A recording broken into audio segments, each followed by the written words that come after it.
শালা মেলা দিন থেকে ভাবছি ছোট থেকে কিছু কামাই করবো। তো শালা কি দিয়ে যে কামাই করি আইডিয়া। আবাকে যা বলি কি টোটো কিনে দাও, 1.5 টাকা তোমাকে দিন দেবো। যাই আবাকে যা বলি গে।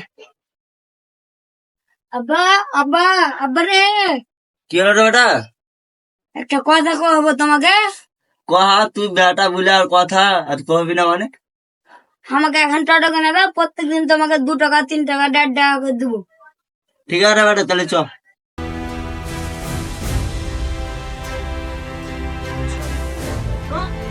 টোটো নেবো রে, টোটো। গাড়ি ভাড়া করে কি হলো কি? তোর টোটোর দাম কত নেবে? নতুন তো টোটো নেনু 1.5 লাখ টাকাতে। যাই তুমি 1 লাখ টাকা দিও। 90,000 দিব। দাও দাও দাও।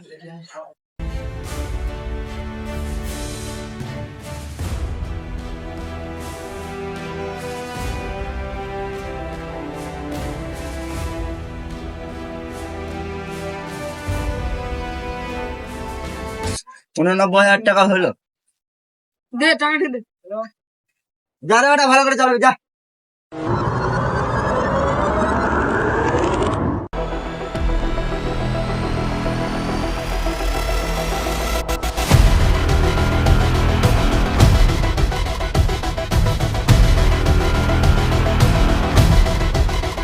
আপনিও কি ভুল করেছেন? ছোট বাচ্চাকে টোটো কিনে দিয়েছেন? আর কখনো করবেন না, কেননা রাস্তায় যা দুর্ঘটনা হচ্ছে তা বলার কোনো কথাই না। তো আপনারা যদি ভিডিওটি ভালো লেগে থাকে, লাইক, সাবস্ক্রাইব আর শেয়ার করে দেবেন।